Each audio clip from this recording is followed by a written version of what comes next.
Yan mga boss, update lang sa transfer of ownership ng motor natin. No? So galing ako sa LTO kanina, sabi ko nga sa nakarang video ko, tinextan nila ako available na yung confirmation request. So sa madaling salita, nakuha ko ng confirmation request ko. However mga boss, yung HPG dito sa Cavite sa Imus pa, no? So hindi daw matatapos talaga ng isang araw yun dahil sabi nila sa sobrang dami ng change of ownership ngayon, no?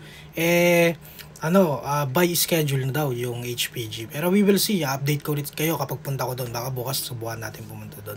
Pero may good news ako mga boss, no? Pag magpapa-transfer of ownership pala kayo mga boss at nakarehistro yung motor nyo, basically may insurance yan, no? So ang change of ownership kasi o transfer of ownership, isa sa mga requirements doon ay yung insurance. Ayan, so ngayon, ang akala ko dati, kailangan kukuha ka ng insurance, so dapat nakapangalan na sa'yo. So another bayad na naman ng insurance yun, 500 yun may get. Ngayon, ang good news mga boss, hindi mo na kailangan magbayad. Kasi in-advise ako ng LTO na pumunta ako dun sa insurance provider ko, dalhin ko yung policy ko, yung binibigay pag nagre-register ako, binibigay na policy o yung mga papeles. Babalik nyo doon, hihingi kayo ng endorsement.